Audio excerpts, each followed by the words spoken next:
Friends, we are at the edge of a mystery. The other edge of this mystery took place on January 20th, 1949, with the birth of Ronald Lee Heil. Like all babies, Ron was a miracle to behold, with perfect, tiny fingernails and eyes that tried hard to focus on the brand new world he found himself in. And on that day, I would like to imagine that Ron's parents, Daryl and Mary Helen Heil, caught a glimpse of the fact that they were participants in something much larger than themselves, participants in this great mystery of life. But of course, this afternoon, we stand on the other edge of that mystery, trusting that the God who created Ron, that the love that created Ron, has also now received him. And so we give thanks as we celebrate Ron's life, the joy and the challenges, the adventures and the surprises, but above all, the connections Ron made with almost every single person gathered here. We know that there is a void created in his dying, a void in the Greeley community, a void in this church community, and a void in many of our lives. But before we dive any deeper into this celebration, because that is what his family asked for, it is a celebration at which tears and heartache and joy and laughter are all fully welcomed. But before we join any deeper, I want to take a moment to welcome you to this sanctuary and also welcome all of the folks who are joining us online. We are so glad that you are here to be a part of this. Maddie and Kristen and Jeremy and their families, they all bid you aloha. As you may know, Maddie is from Hawaii, and through her, Ron came to love Hawaiian culture. It's important that you know that when a family says aloha, it's more than just a greeting. It's a philosophy regarding how one interacts with the world. To live in the aloha way is to find harmony with the world around you and peace within yourself. It's about embodying a welcoming spirit of respect and kindness and generosity, which if you knew Ron, you know he did embody. And so please join me in a moment of prayer. Holy One, sacred mystery, great Spirit, God of all mercies and all comfort, draw near to us as we pray. We gather to remember the life of Ronald Lee Heil, son, husband, father, grandfather, coach, referee, dancer, traveler, humanitarian, spiritual seeker, and heart connector. We thank you for the blessing of Ron's life and ask that you would surround us now with your love and your compassion. Be our refuge and our strength, O God. Hold us in your peace that surpasses all understanding. We gather here today to grieve and to celebrate and to remember. And so let us enter into this time together by praying the prayer that Jesus taught us to pray, saying, Our God, who art in heaven, hallowed be thy name. Thy kingdom come, thy will be done, on earth as it is in heaven. Give us this day our daily bread, and forgive us our debts, as we forgive our debtors. And lead us not into temptation, but deliver us from evil. For thine is the kingdom, and the power, and the glory forever. Amen.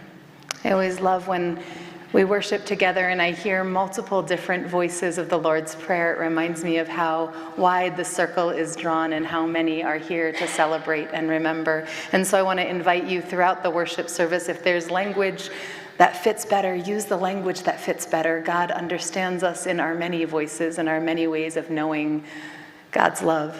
And all of those spaces are welcome here today. I invite you to rise in body or in spirit as we join our voices together in our responsive call to worship.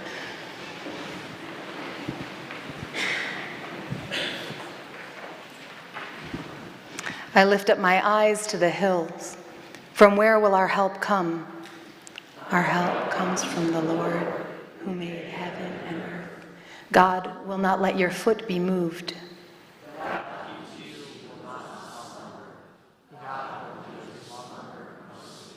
The Lord is your keeper. The Lord is your shade at your right hand.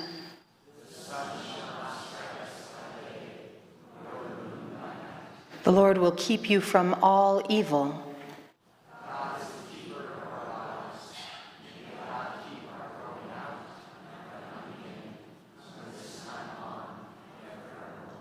Let us sing together.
Hello, I'm John Bliss. Please forgive my hoarseness.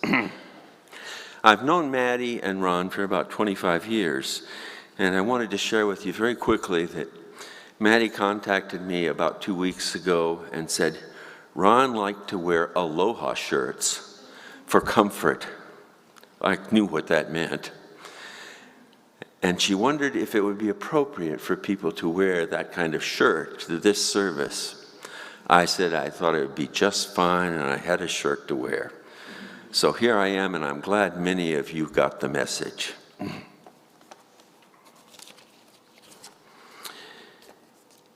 I'm reading 1 Corinthians chapter 13. If I speak in the tongues of humans and of angels, but do not have love, I'm a noisy gong or a clanging cymbal. And if I have prophetic powers and understand all mysteries and all knowledge, and if I have all faith so as to move mountains, but do not have love, I am nothing. If I give away all my possessions, and if I hand over my body so that I may boast, but do not have love, I gain nothing. Love is patient, love is kind, love is not envious or boastful, or arrogant or rude. It does not insist on its own way. It is not irritable. It keeps no record of wrongs. It does not rejoice in wrongdoing, but rejoices in the truth. It bears all things, believes all things, hopes all things, endures all things. Love never ends. But as for prophecies, they will come to an end. As for tongues, they will cease. As for knowledge, it will come to an end. For we know only in part, and we prophesy only in part. But when the complete comes, the partial will come to an end. When I was a child, I spoke as a child. I thought like a child, I reasoned like a child. When I became an adult, I put an end to childish ways. For now we see only as a reflection in a darkened mirror, but then we will see face to face. Now I know only in part. Then I will know fully, even as I have been fully known. And now faith, hope, and love abide, these three, and the greatest of these is love. Aloha, Ron.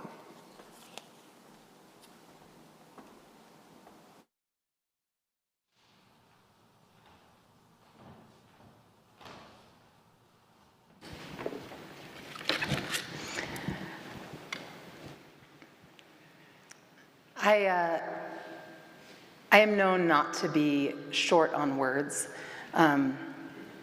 Those of you who know me on Sunday morning know that I often give warnings that I'm going to be a little long-winded. That is nothing as compared to the length of this homily. I have to warn you, you'll have to buckle up because there are so many beautiful stories about Ron that I refused to cut any of them out. So we are here for the duration together, and I trust that it will be a meaningful ride. Whatever there is you might have to do after this, I trust you will go when you need to go. But I also trust we are here because we wanted to hear these stories about a man we loved very much. People, of course, are stories. They're a collection of experiences and memories held by those with whom they shared their lives. Some of those stories are filled with joy and connection, and others are, of course, filled with heartache and pain. Some stories are filled with beauty and redemption, and others are left with jagged endings. Most of us, when we have lived a full life, leave a whole range of stories in our wake. And often those we leave behind spend weeks or months or years or even a lifetime trying to make sense of what those stories mean. So today, my remarks are stories from Ron's family and friends and community, and I am sure in this room gathered here there are many more stories. And so I invite you at the reception afterwards to share one of your stories with someone and to listen to their story, because in each story we honor Ron. His story lives on in and through us. Ron was born right here in Greeley in 1949. He was proud to be a Greeley native, spent much of his life freely giving back to this city that helped to shape him. Ron was the youngest of 4 children, the youngest in what could be described as a rowdy family, with 1 sister and 2 brothers. Growing up, he was very connected to his wider family. He spoke fondly of his aunts and uncles and grew up with strong connections to the previous generations. He told stories of the time he spent with Dee Dee and Granddad eating graham crackers with chocolate frosting or piling into multiple cars to go and see the Christmas lights around town. This tradition is one that Ron joyfully passed down to his own children, who fondly remember their family piling into multiple cars to do the annual Christmas lights tour, their grandparents along for the ride. And when Jeremy and his wife Tammy had kids, they of course passed this tradition on to the next generation. And Kristen and her husband Gary have also continued the tradition, so much so that last year when Ron and Maddie visited New Orleans for the holidays, they spent an evening together driving around to see those sparkling lights. Now, curiously, in New Orleans, they also publicly display the naughty and nice list. So you can imagine Ron's delight when he spotted Kristen and Gary's name right there on the nice list, only a few minutes later to realize that somehow he and Maddie had made it on the naughty list. But when he was growing up, Christmas wasn't all magic. As many a youngest child will tell you, by the time they show up on the scene, their parents have begun to let the magic slide just a little bit. So Ron remembers one year when his parents asked him to help wrap Christmas presents, only to realize the next day that he had been wrapping his own presents. Beyond the holidays, I also heard tales of some of the more ruthless games the siblings would play together. During one particularly rambunctious game, Ron attempted to scalp one of his brothers using a lawn sprinkler, only to realize belatedly how very sharp sprinkler heads can actually be. On another occasion, when they were a bit older, his brother Gordon recalls that, quote, the three boys decided to put out the flames on the warning smudge pots on a nearby street. Now let me pause here. I'm gonna admit I'm of a slightly different generation than Ron and his brothers, so I had no idea what a warming smudge pot was. It seems they were used as safety barriers to alert people to where construction was taking place. They sound somewhat important. So back to Gordon, who says, so we decided to put out the flames on the warming smudge pots, but when we saw the police arrive, we ran. Unfortunately, Ron ran straight home, making it easier for Greeley's finest to follow us and nab Gordon and Daryl when they were sure they had gotten away. Gordon recalls there was plenty of discipline at home that night. Thankfully, all the siblings survived one another and they remained connected into adulthood. Ron attended Cameron Elementary, Heath Junior High, and Greeley Central High School, graduating with the class of 1967. Throughout school, Ron was both a good student and a talented athlete.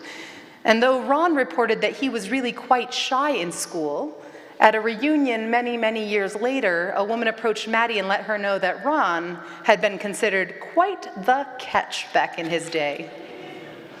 As he neared graduation, Ron knew he wanted to leave Greeley for college. He wanted to explore, to see something new, but he didn't really have any idea what he should do.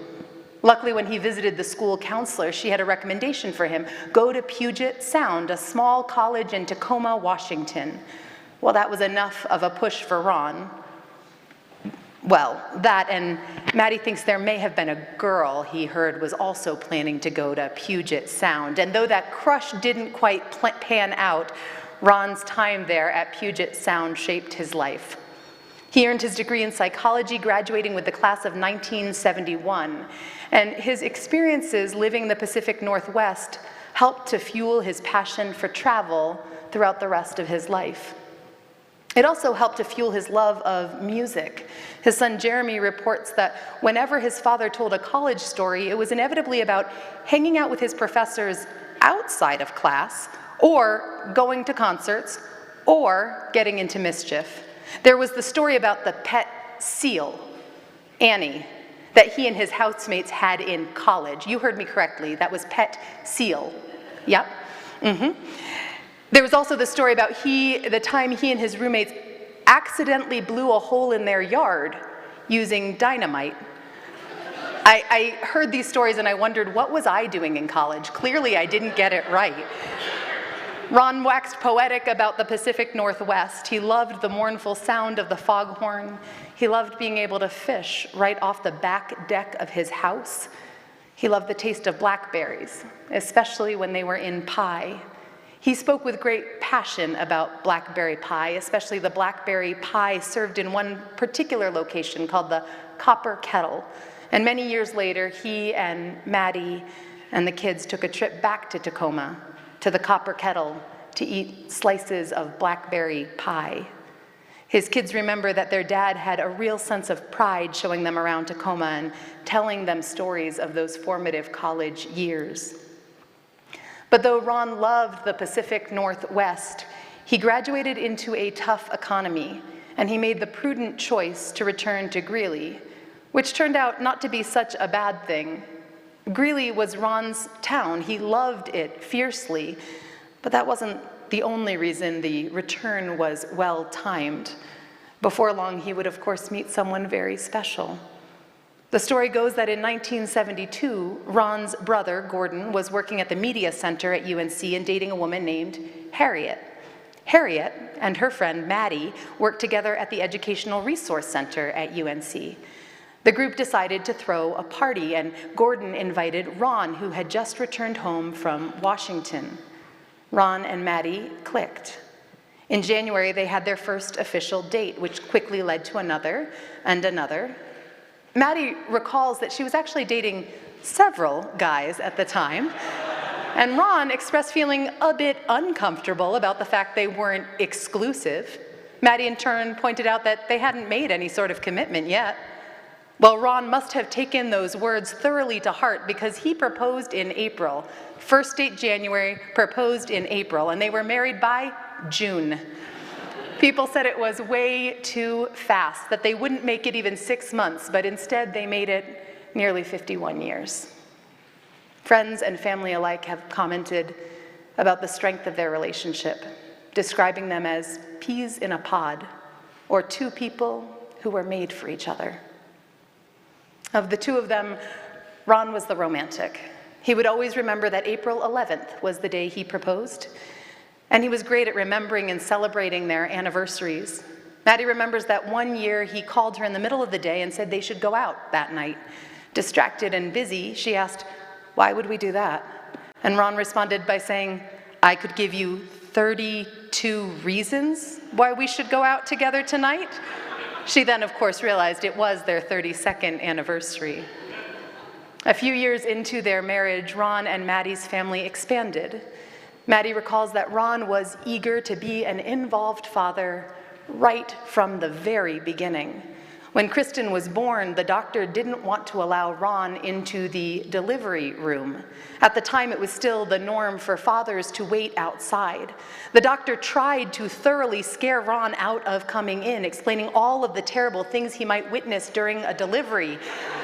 But Ron responded by saying, "Sorry, you're gonna have to knock me out to make me miss this." And so he got to be there and watch Kristen being born, and then Jeremy too, a few years later. Theirs was a family that enjoyed spending a great deal of time together. They enjoyed their visits to Aunt Harriet and Uncle Gordon's house, where they played endless games of Trivial Pursuit and Scattergories. A real word person, Ron was the reigning champ. When Kristen was tiny, Ron took great joy in teaching her advanced vocabulary words. Maddie recalls an instance when Kristen was just 2 years old. Her babysitter was going through body parts with her. You can imagine, "Oh, those are your fingers, yeah, and those are your hands, and that's your arm. Now, what do you call this part here?" Without missing a beat, Kristen responded, "That is your epidermis." Kristen also remembers that she named her childhood imaginary friend Economy, something she enjoys sharing with her coworkers now that she works in the labor movement. Vacations and road trips were also something they enjoyed together as a family. They would load into the Oldsmobile or the Buick and drive for hours and hours and hours. Jeremy and Kristen remember taking turns playing DJ with the cassette deck and the surprisingly long miles between rest stops when they told Dad they had to pee. They also remember that time they carried hundreds of sand dollars home in the back seat after a trip to the ocean, and the whole car reeked of low tide. And then there was the trip to Boston, where they walked the very, very extensive Freedom Trail. And then there was the trip to San Francisco, where they climbed so many hills. And then there was the 4th of July trip to Hawaii, when Ron insisted that they start the day with sunrise and then keep going all the way to the fireworks, filling every moment in between. You see, Ron loved exploring, loved learning, and despite the occasional grumble, his family loved adventuring with him. Ron was also an enthusiastic teacher in other contexts. Kristen recalls that he taught her how to build things and how to do stained glass. He also coached Jeremy's soccer team for 3 or 4 years before becoming a referee. Jeremy recalls one occasion where Ron was reffing a game he was playing in. Jeremy and this other player got into a little altercation. Without even turning around, Ron gave him a yellow card and then grounded him to boot. Ron believed in using reffing as an opportunity for education, not just with his kids, but with all of the players he worked with. He would always try to explain why he had just done what he had done. Fairness and justice were strong commitments for him. It was never just soccer. It was a character-building opportunity. Now, of course, the great irony is that while Ron was a great ref, he was a terrible spectator. During the very last game in which he saw his granddaughter Jaden play, he got so upset by a call that the ref made that he loudly called him a colorful name. Unfortunately, this ref happened to also be another teammate's father. But here's the thing, Ron was just really invested. He was passionate. Jaden and Jackson played probably 10 sports between them. Think of how many seasons that is. Think of how many games. And any of you who have actually been to a young child's sporting games, think of how many hours that is. We know what a sacrifice it is, and yet he and Maddie only missed half a dozen games in the whole of Jaden and Jackson's sporting careers. That's one heck of an average. Ron was an all-in parent and an all-in grandparent, and also was all-in as a father-in-law. Both Tammy and Gary expressed how he loved and accepted them. Each remember their first time meeting the family. Tammy remembers she was invited over for a night that the family served liver and onions. While the smell was one she would rather forget, Jeremy's family was one she was delighted to become a part of. When thinking of Ron, she remembers how often he made sure to tell her that he loved her. The first time Gary met Kristen's family some 25 years ago, he walked in to find everyone gathered around the table deeply engrossed in a board game. He recalls that night saying, quote, "At the helm was Ron, commanding the game with his encyclopedic knowledge and larger-than-life presence. It was immediately clear that these family games were a serious business. Yet amidst the balderdash intensity, the room was filled with laughter, and the spirited banter was actually hilarious to me." Before long, Gary became part of the family, and as such, he had ample opportunities to connect with Ron. He says, "We shared many conversations over the years, and one of my favorite topics was his college days and the incredible concerts he attended. His eyes would light up as he recounted seeing legends like Led Zeppelin and Jimi Hendrix. He loved sharing those stories, and I, in turn, loved hearing them. Years later, whenever Kristen and I would play a concert in Colorado, Ron and Maddie would be there. I can remember for years and years looking out and always seeing them out there smiling. Ron made sure to tell me how much he enjoyed hearing us play every time." One of the first holidays, Gary says, that he spent with the Heil family, Ron made his famous French silk pie. He says, "I mentioned it was one of the best desserts I've ever had, and from then on, he made it nearly every time we visited. This past Christmas, when they came to visit us in New Orleans, I bought Trivial Pursuit for us all to play. It became very clear that we were all no match for Ron's trivial knowledge, so as we cooked dinner together, I took a handful of cards out and asked him every single question, rapid-fire style. After so many right answers, it started to get funny. It was comical, and we couldn't stop laughing every time he rattled off another correct answer." He goes on to say, "As a father-in-law, Ron was always so kind and welcoming to me. From the first time I met him, he acted like I was a part of the family. I couldn't have asked for a nicer father-in-law. He was so supportive and encouraging of all of our crazy adventures. I am better for having known him." As you can hear, it made Ron happy to see his kids happy. And in that way, their partners became part of his family and part of his heart. But of course, Ron's love also extended out beyond his family. One time, Maddie recalls that Ron was working under the sink when a neighbor called to say that there was a fire truck coming in. Could Ron come out and help? He got up so quickly, he bashed his head on the faucet before running out to meet the truck and help in any way he could. Maddie found herself thinking, "Ron, do you always have to be the one to help?" But the answer was obvious, yes. On another occasion, she recalled that they were driving past a terrible accident. Ron rushed in and saved a child in the car before the paramedics even made it to the scene. Ron's all-in style of engagement wasn't, of course, limited just to family or neighbors, because he also brought it to the work he did. His brother Gordon reflects, Ron was open-minded on most topics. He was intelligent, and he moved seamlessly from one occupation to another. Early on, he was a cabinet maker. Later, he was employed by the Greeley Tribune, and then he spent his last 5 years working for the state of Colorado. Perhaps what made it so easy for Ron to thrive in a variety of contexts was that at the core, he was a people person.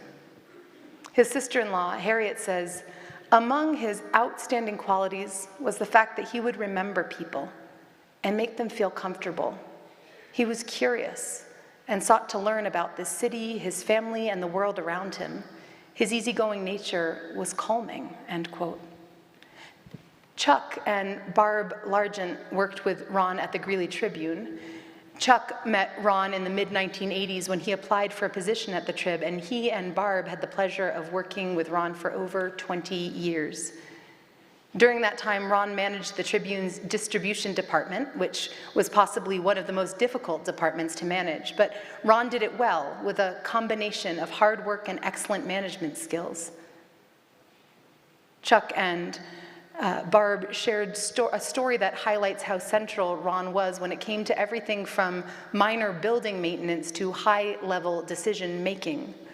There was this day when Ron was on a ladder replacing a light bulb. Somehow he fell off the ladder. Everybody in the office was yelling, "Hurry, somebody go get Ron!" And then somebody else responded, "But it is Ron!" They also said that if you were having a conversation with Ron, which was not related to work and ended in an open question that no one could answer, several days or even weeks later, Ron would just walk up and blurt out the answer, leaving you scratching your head as to what he was even talking about. But that was Ron, both curious and helpful. Though he was beloved at the Tribune, Chuck and Barb shared that everyone understood that his family was his greatest love. He was proud of his children and their accomplishments. He loved traveling with Maddie and sharing stories of their adventures. He was also involved in many church and community organizations and served on numerous boards. And then there was Ron's other great love, his BMW Z3 Roadster. Chuck recalls that after the James Bond movie in which that car showed up, Ron told him, "I'm gonna own one of those." Rumor has it he made a deal with Maddie that if he could quit smoking, he'd get one. So he did. Barb and Chuck closed their comments saying, Ron Heil was truly one of the good guys. That was a sentiment I actually heard a lot in preparation for this service. But to be fair, not everybody was charmed by Ron right off the bat. Friend Tracy Hume recalled that when she met Ron and Maddie in 2017, they had all signed up for a ballroom dance class at the Greeley Senior Center. They ended up all dancing together for 4 years. Because Tracy came without a partner, she got to dance with Ron a lot, for which she was grateful. But she admitted that her first impression of Maddie and Ron was that Maddie was a sparkling, joyful bundle of energy, and Ron was kind of quiet and grumpy. At the time, she says, I thought to myself, how does she even put up with him? Over 4 years of classes, they learned the basic steps and figures of the cha-cha, the foxtrot, the quick step, the rumba, the tango, and the waltz, which is a lot to learn. And it can be especially hard for men because not only do they have to learn the different steps and rhythms, but they have to learn how to lead. Initially, Ron struggled with this. He grew frustrated and he muttered under his breath when it wasn't working. But he persevered, and over time he got better. And as he got better, he got more comfortable and open in class. Sometimes, Tracy recalled, when she was dancing with him, he would quietly make some witty observation, and she would laugh so hard she'd forget all the steps. She came to realize that her first impression of Ron was all wrong. He was a still waters run deep kind of guy. Quote, what I interpreted as reserve and crankiness, she says, was just him concentrating really hard on mastering a new skill. Eventually he did, and Ron and Maddie took their dance skills public. Watching them dance together in happy, crowded venues is how Tracy came to understand their relationship better. You can learn a lot about a couple, she says, by watching them dance. If a couple is cold and bitter towards each other, it's going to show up in their dancing. But when a couple is warm and loving, when their relationship is layered with years of seeing each other through highs and lows, that all shows up in their dancing too. When Tracy saw Ron and Maddie dancing together, there was an inviting glow around them, like they had created this magical world of love and mutual respect and understanding. She says, that's why we stop and stare when we see a long-time loving couple dancing together. It's not the technical execution of the steps that's so entrancing. It is seeing a beautiful relationship expressed in joyous, wordless movement. It was a privilege for me to witness the love story of Ron and Maddie as told through their dance. Now, in just a few moments, you're going to hear some more stories, many about the work that Ron did in this church and in the wider community, but I want to close my remarks by simply saying this. Ron loved the world. Ron loved life. He slipped back into the mystery on March 14th, which is officially Pi Day, something his family thought was all too fitting. In the wee hours of that snowy morning, I had the opportunity, the privilege really, to sit around his hospital bed with his family, who through their grief made sure to take time and tell Ron how much they loved him. At some point, Maddie was holding his hands and sharing stories of the beautiful life they had built together. She told me all about their courtship, their family, their travels. And though Ron was not responsive, as she spoke, Maddie would squeeze his hand and include him, saying things like, "Do you remember that, honey? That was so much fun. Wasn't that a wonderful trip?" One second. Ron's life was a wonderful journey. And though we are all heartbroken that it has come to an end, we are grateful for all the ways he made this community, this city, and our world a kinder place. So now that I'm crying, I'm going to do something extra hard. I wanted to layer the crying into my already sore voice and try to sing for you. It's going to go really well, I predict. This is a song that Ron loved, and I think many of you will recognize it. I want to invite you to join me as soon as you recognize the words, but especially to sing out the chorus. Sing out like we are at a concert with Ron, all of us in the audience, having the time of our lives together.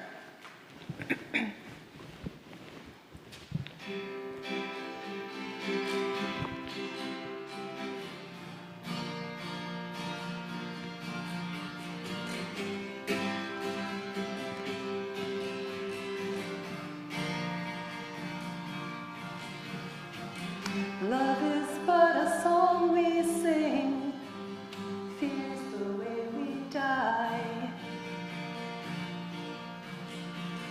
You can make the mountains ring, or make the angels cry. Though the bird is on the wing, and you may not know why. Come on, people now, smile on your brother, everybody get together, try to love one another right now. Some may come and some may go, he will surely pass. When the one that left us here returns for us at last, we are but a moment's sunlight fading in the grass. Come on, people now, smile on your brother, everybody get together, try to love one another right now. Let's do it a couple more times. Come on, people now, smile on your brother, everybody get together, try to love one another right now. Thanks, Brian. And I invite you now to continue singing, but rise in body or in spirit as we join our voices in our hymn.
And now we have the opportunity to hear some reflections from Ron's family and friends. So first I'm going to invite forward his son, Jeremy, then his friends, Rock and Judy Crone, Darren Rowe, and finally, Reverend Ben, one of his ministers.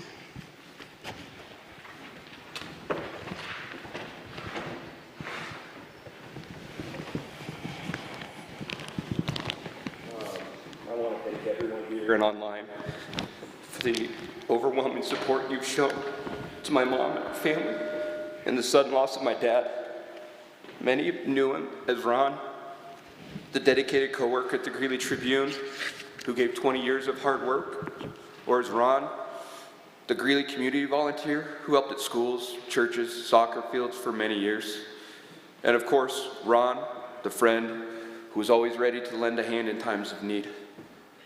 Our family will miss our version of Ron, Uncle Ron, who made the holiday special by playing games and making his famous French silk or blackberry pie. Ron, the brother who always prioritized family, either it was vacations with Uncle Gordon and Aunt Harriet, helping Uncle Darrell with his house, or spending time with Aunt Mary in Commerce City or when she came in to visit from Florida. Ron, the father-in-law, who welcomed Tammy and Gary into the family as if they were his own, ensuring that they always felt included and loved, never hesitating to show his love. Papa Ron, who would never miss our kids' events, no matter how small they seemed, from endless sporting events to choir concerts. Nana and Papa were always there. Ron, the father to Kristen and I, who wasn't afraid to tell us when we weren't living up to the Heil standard, but he was always there when we needed him, always ending every visit with a hug and a love you. A husband, Ron, who for over 50 years faithfully loved my mom, together providing my sister and I everything we needed and setting the perfect example of what marriage should look like.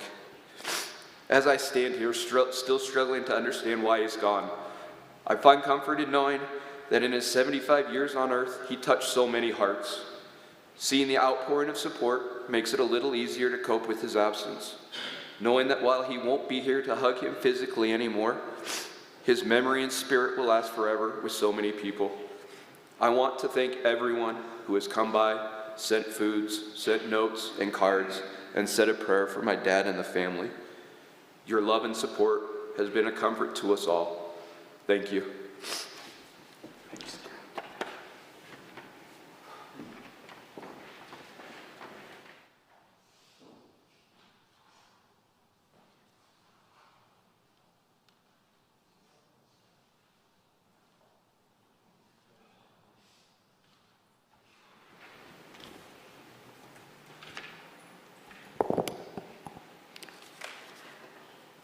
Ron Heil was an institution here at First Congregational.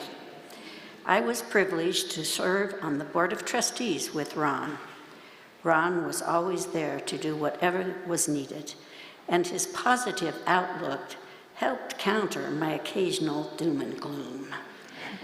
I think I can speak for all the trustees. We are already missing him immensely. While a willing and able member of the trustees, Ron's true passion was mission. He served as chair of that committee, now Outreach, for many years, and this church's involvement in outreach was strongly nurtured by Ron. Ron and Maddie were faithful attendees of our 8 o'clock worship service. And what I will remember most about Ron was his constant reminding us to pray for others, for our fractured world, especially for the many victims of gun violence.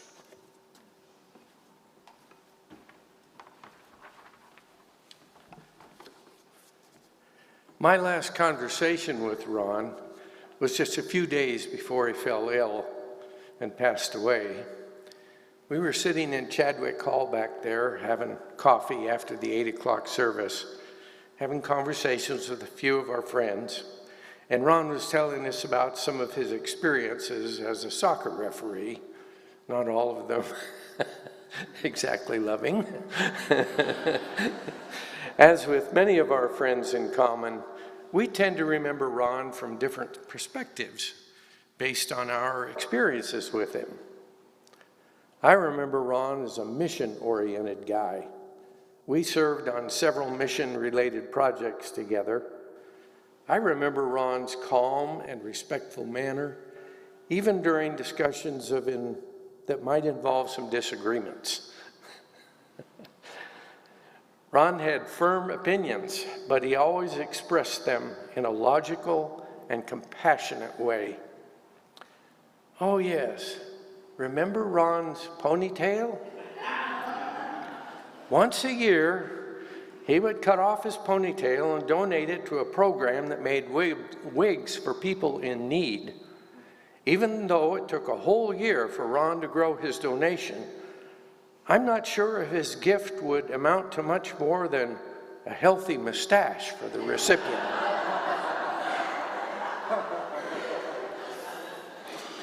Thank you, Maddie, for giving us the opportunity to share some thoughts about Ron. We miss you, Ron.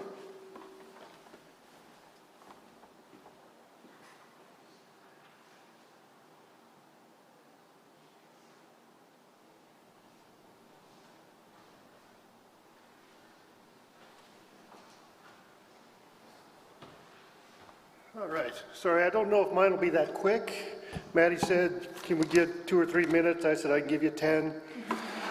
I'm kind of long-winded as well, so Ron, from my viewpoint, I worked with Ron. My name is Darren. I worked with Ron for, I feel like I'm at an AA meeting. My name is Darren. I'm a Tribunian. I worked with Ron at the Tribune for 17 years, I think it was, something like that. And he came to me become like an uncle, right? One of those uncles who you see now and then and always willing to listen to you and, one of those crazy uncles. So from Ron, from my viewpoint, from what I saw from Ron, the dude was smart. I mean, it's already been established, he was smart. From the get-go, I knew right away he was smarter than I was, so I tried to learn as much as possible from him. Ron was egoless, very selfless, which brings me to a thing. As after Maddie asked me to talk, you start thinking about, what am I going to say? What am I going to say? So then all these things start coming in like, wow, I can use that, I can use that, I can use that. And I don't know if it's the universe saying, okay, here you go, you don't know what to say, here you go. So I found this thing right after Bill Walton died. Y'all know who Bill Walton is, okay? Big Deadhead, I'm a Deadhead, love the Grateful Dead. Bill Walton once said, happiness begins where selfishness ends. And if that's the criteria, Ron had to be the happiest guy on the planet. If I'm not, he was very selfless, gave of himself, had to be happier than anybody else. Reading the obituary, going through all those lists, I had to take a nap after reading all those things that he was a part of. I don't know how he did it. It was crazy, but I was, amazed at that. I knew that he was busy, but I didn't realize he was that busy. Ron was very loyal to everybody here, loyal to his city, his family, his friends. I knew that if I had an issue, if I had a problem, Ron was there. I could give him a call and say, hey, Ron, I need some help with something, okay? And he was always there. He always had an answer for you, whether it was the answer you wanted to hear or not. He gave you the answer, and he kind of said, that's right. I think that's a good answer. Very supportive, it's already been established as well as grandkids. I can't believe, I remember when Jackson was first born. I don't know which one of you is Jackson, probably you, but I don't know that I've ever seen you. I haven't seen Jeremy since he was a teenager probably. But it was Jackson was born, I don't think he quit smiling for 1.5 years, just because he was so happy, and he would show the pictures, and he was so happy. And then as we grew, and I'd see him once a year at the golf tournament, the Judd Fulton golf tournament, where I think he and I probably hold the record for the most consecutive last place finishes. Because neither one of us were any good at golf, and Ron was the guy, when you're playing golf, you hit it out of bounds, and he would go look for his ball, but he wouldn't find his ball, right? I'd say, hey, did you find your ball? He'd say, no, I didn't find mine, but I found these 3. And I'd be looking for my ball and not find another single ball, a single other ball. So he was just one of those guys, good things happened to him. He was fun. Ron was a very fun guy, a lot of fun. Which brings me to this Hunter Thompson quote that I saw, again, after Maddie asked me to speak. Hunter Thompson said, life should not be a journey to the grave with the intention of arriving safely in a pretty and well-preserved body, but rather to skid in broadside in a cloud of smoke, thoroughly used up, totally worn out, and loudly proclaiming, wow, what a ride. And I think that's how Ron went. I think he went that way, and I think he'd be happy to know that that's how he went. Okay, where am I here? And Ron, the coaching, the refereeing, I think he just had so much fun doing all that stuff. He was funny. Of course, the hair just cracked me up every time I see him. But his unit of measurement, like if he'd get lost or something, I'd say, well, where'd you go? Well, I don't know. I ended up covering hell in half of Texas. I didn't know that was a thing until I met Ron. And then we'd be at the Tribune, we'd be working on something, we'd get done. I'd say, I think we're done. He said, yeah, that's good enough for the girls I go out with. And I said, you mean Maddie? And she'd say, yeah, her too. So, it was just fun. Ron was just fun. He was very kind. No, he didn't judge people. we did this thing at the Tribune called Pennies from Heaven, where you just collect pennies and silver and you go and, it's a big contest. Somehow, our department always won because Ron would hoard all of his change and we would just have buckets and buckets of change. And he would take all his silver and go dump them on all the other places because the silver was minus, right? So if they had 100 pennies, but you gave them 4 quarters, it ended up with 0. So we always won because we ended up with this thing full of pennies every year. And I don't know how much we would win, but we won every single year. It was crazy, crazy.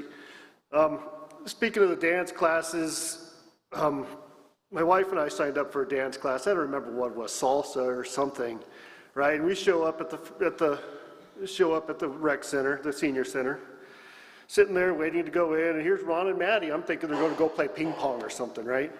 And I'm like, and then they come into class with us, and I'm like, oh, all right, well, Ron. So then Ron met my wife and everything. We did the dance class, and then they started talking about, oh yeah, we just did this competition in Denver. We just did this. We've been doing this. This is not our first. And we're like, Ron? Okay, good deal. And then he really started talking about how much fun it was. So my wife's knees didn't really like all the twisting and turning, and so we didn't actually make it through the class, I don't think. But it was sure fun while we were there. And then he's talking about all the concerts he'd seen, Jimi Hendrix and Janis Joplin and everybody who died right after he saw them. And then I didn't know he worked in the cabinet shop. But I knew that he liked working with his hands. He'd always come in and say, yeah, I'm working on my bathroom. I replaced the vanity in my bathroom. I did this. And I was like, how do you do that? Or he'd say, well, I screwed it up and I had to start over. And that's the thing too, Ron was okay making a mistake. And that's one thing I learned from Ron is it's okay to make a mistake. Just learn from your mistake and move on. Do it again if you have to. Do it again. Eventually you'll get it right. And it's okay to do that. It's okay to not know what you don't know. I didn't really realize that. I didn't think about that until I was later in life when I started thinking, well, that's what Ron meant. That's what it was. Ron was just one of those guys who was so much deeper than I was. I'm very surfacey myself, so it was much deeper.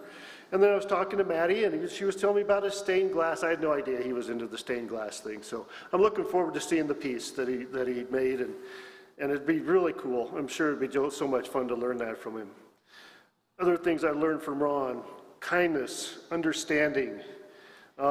Everybody that I saw who crossed Ron, who happened to do something at the Tribune or against Ron or to somebody else, everybody got a second chance. I never saw him say, nope, that's it, you're done. It was always, okay, did you learn from that? Let's go, okay, just don't let it happen again. We'll be okay. You can keep going on. So he did. And that was something that took me by surprise, which just took me aback, because I'd never been like that. I'd never thought that, somebody crosses me, man, you're done, we're not friends, nothing. But Ron was, gave you a second chance. He gave you a third chance if you needed it. If he really saw something in you, he gave you the chance to make it right, to become that person that he saw in you, to become that person. All right, so I think that's about it. In closing, I've another one of those things that you find as you're listening or as you're looking for things to say. This was a song by Warren Zevon. I was driving around the other day and I was listening to a band called Widespread Panic. They're a jam band. They're good. But this is a song that Warren Zevon wrote, but Widespread Panic was singing it. So I'm not going to sing it because, that was beautiful, but I can't sing. So it's just a couple of verses here that I'm going to talk about. The song is Keep Me in Your Heart. Sometimes, okay, just a second here. Sometimes when you're doing simple things around the house, maybe you'll think of me and smile. I'm tied to you like the buttons on your blouse. Keep me in your heart for a while. Hold me in your thoughts, take me in your dreams, touch me as I fall into view. When the winter comes, keep the fires lit, and I will be right next to you. Keep me in your heart for a while. So that was Ron. Just keep him, he just wants to be remembered as somebody who's kind, gentle, nice, loving. If you can't take anything else out of this service, just, be kind. That's the main thing. Deadheads especially, that's the deadhead mantra. Be kind. Be empathetic. Listen to people. Have an open mind. Realize that they are struggling just as much as you are struggling. Be curious. Again, it's okay to not know what you don't know. Ask. I'm afraid to ask questions a lot of times. I know I am, because sometimes I think in my head, I should know that, but I don't know that. But it's not okay that I don't know that, but I try to remember that it's not okay that I don't know that. So be curious, keep learning, never stop learning. So that's, keep him in your heart, keep him in your soul. And again, to borrow a phrase from Jerry Garcia, may the four winds blow you home again, my friend. Mahalo, aloha.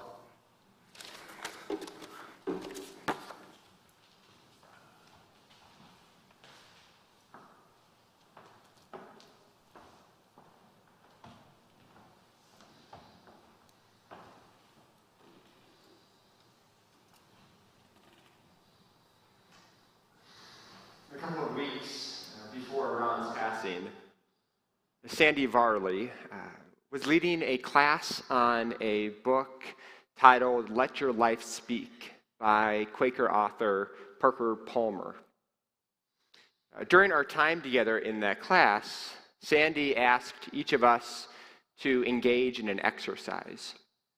She asked for us to identify what we saw as the essentials of a Christian life. We did this privately, so I'm just going to hope that Ron is okay with me sharing what I heard his responses were to this exercise. The three things that Ron listed as essential to a life following Jesus are compassion, care, and love. Compassion, care, and love. Ron saw that these were the primary message of Christ's life. And it wasn't hard to see how these were the primary message of his life as well. And of course, that's not a coincidence. On more than a few occasions, I was a part of a gathering where Ron mentioned the book Imitation of Christ by Thomas A. Kempis. Thomas A. Kempis is a 15th century German mystic. This is not somebody many people are reading today. But Ron believed that the good life, the good Christian life, is a life that is lived with the desire to be an imitator of Christ.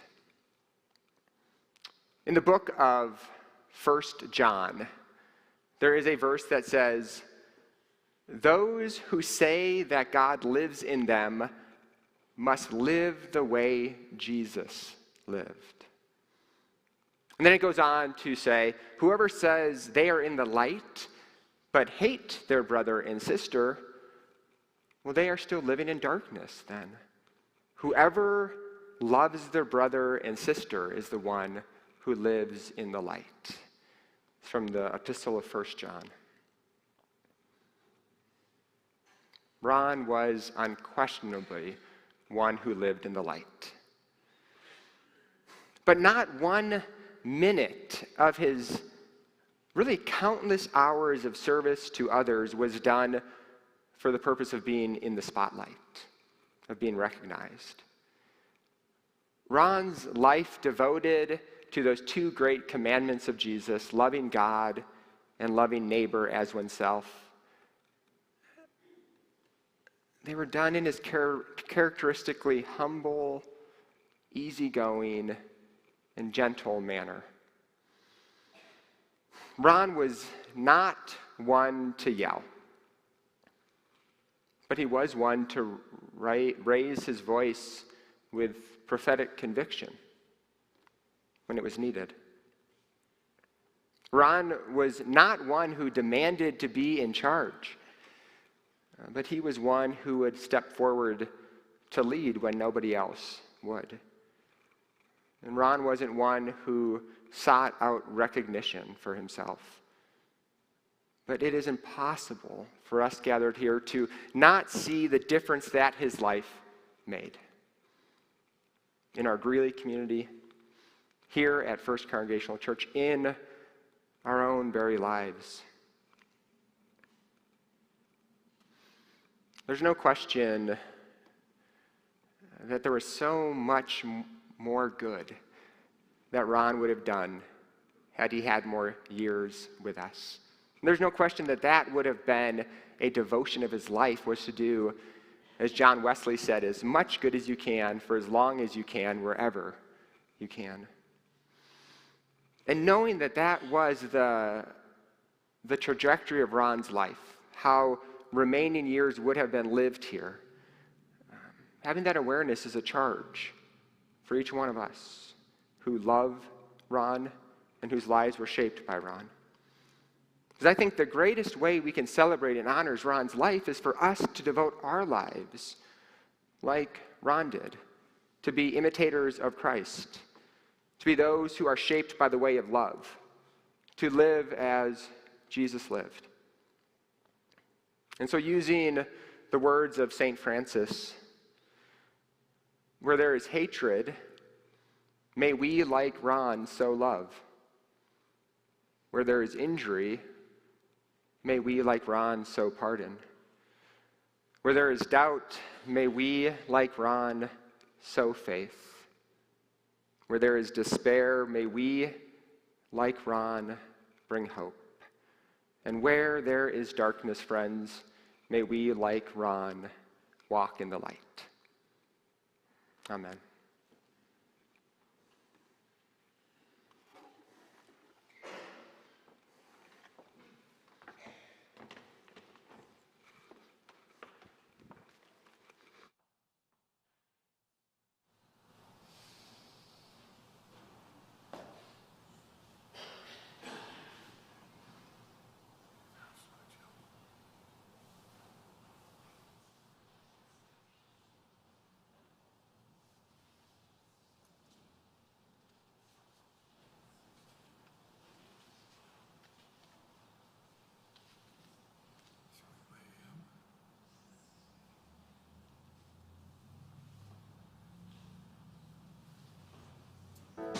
Love is but a song we sing, feels the way we die.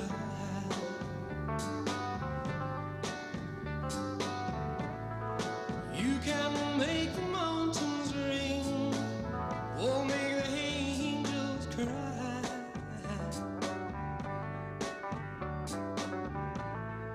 Though the bird is on the wing, and you may not know why. Come on, people now, smile on your brother, everybody get together, try to love one another right now.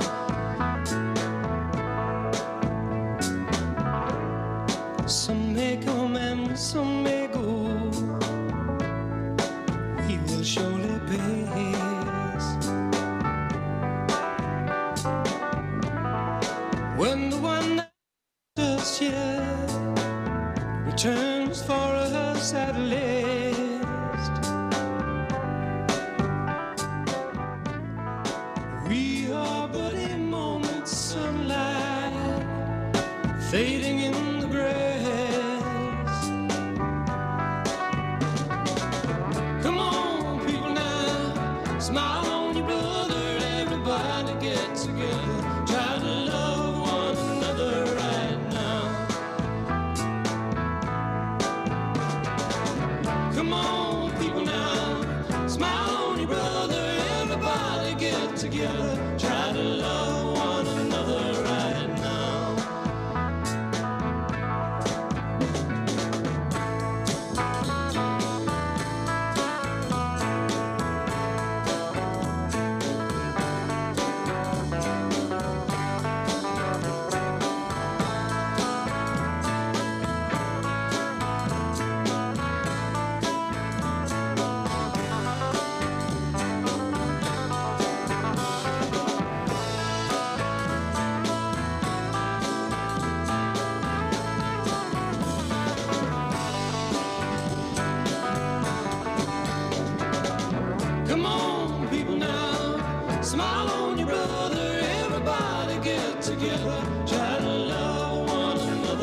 If you hear the song I sing, you will understand. Listen. You hold the key to love and fear, all in your trembling hand. Just one key unlocks them both. It's there at your command. Come on, people now, smile on your brother. Everybody get together. Try to love one another right now. Come on, people now, smile on your brother. Everybody get together. Try to love one another right now. I said, come on, people now, smile on your brother. Everybody get together. Try to love one another right now. Right now. Right now.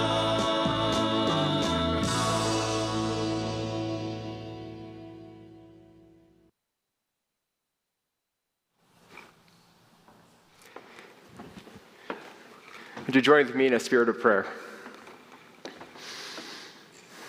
Oh God, the gift of Ron's life unfolding before us in stories and pictures,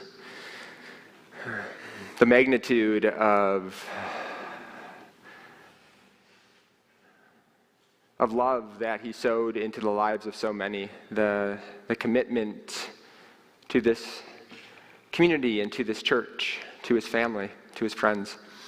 God, we have hearts that are overflowing with an abundance of gratitude.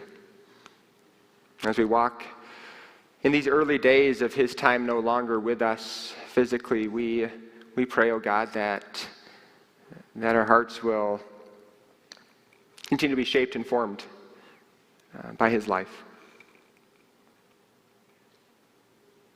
Holy One, we are grateful to be those whose lives were touched by Ron's.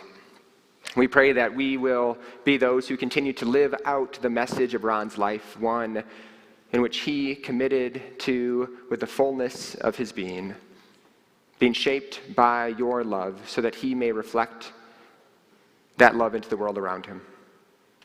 May our continued gathering as we share stories and as we remember Ron be one that inspires and encourages us, knowing that though he is no longer by our side, he is with us still.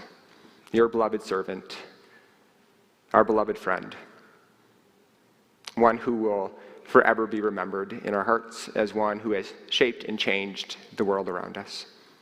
With this, we offer our gratitude and thanks, O God. Amen. I invite you to rise in body or spirit as we sing our closing hymn together.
very special thanks to the John Mills Orchestra for providing music today. Thank you. This has been beautiful.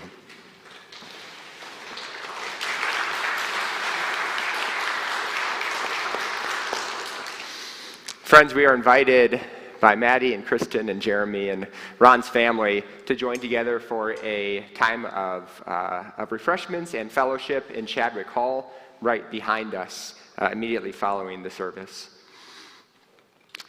The prophet Micah is probably best known for a line in the book of Micah, chapter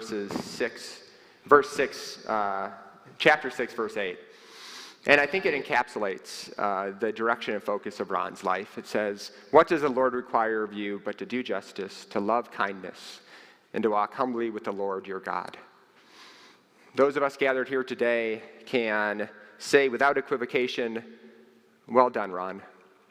Well done, Ron. You have lived out that greatest calling of life. Thank you. Thank you for what you have done for us, and thank you for how you have shaped the world to be a better place." So as we celebrate the abundance of gifts from Ron's life, may we also find inspiration in his life for how to place care, compassion, and love at the center of our lives as it was at the center of Ron's life. Let us go in peace to love and serve the Lord with grateful hearts for a life well lived. Amen.